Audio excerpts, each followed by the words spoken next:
கிறிஸ்துவுக்குள் பிரியமானவர்களே, இயேசு கிறிஸ்துவின் நாமத்தினாலே உங்கள் அனைவருக்கும் அன்பின் வாழ்த்துக்கள். தேவனுக்கே மகிமை உண்டாவதாக. இந்த நாள் முழுவதும் ஜீவனுள்ள தேவன் உங்களோடு கூட இருப்பார். இன்றைய ஆசீர்வாதமான தேவ வார்த்தை, நீ நீர்ப்பாய்ச்சலான தோட்டத்தைப் போலவும் வற்றாத நீரூற்றைப் போலவும் இருப்பாய். ஏசாயா 58 11 இந்த வசனத்தின்படி தேவனாய் கர்த்தர் உங்களை ஆசீர்வதிப்பாராக.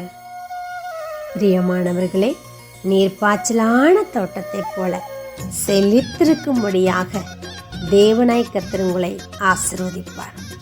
வறட்சி உங்கள் வாழ்வில் இராது. செழிப்பும் சேமமும் தேவனுடைய ஆசீர்வாதமும் உங்கள் வாழ்க்கையில் நிறைந்திருக்கும். ஏதேன் தோட்டத்தைப் போல மாற்றுவேன் என்று சொன்ன தேவனாய் கர்த்தர் நீரூற்றென்றிலே நாட்டப்பட்டவர்களாய் தேவனுடைய பிரகாரங்களிலே செழித்திருக்கிறவர்களாய் தேவனாய் கர்த்தர் உங்களை ஆசீர்வதிப்பார். வற்றாத நீரூற்று என்று சொல்லும் பொழுது யோசேப்புக்கு வற்றாத நீரூற்றை தந்து ஆசீர்வதிப்பேன் என்று சொல்லி யாக்கோபு ஆசீர்வதிக்கிறதை பார்க்கிறோம்.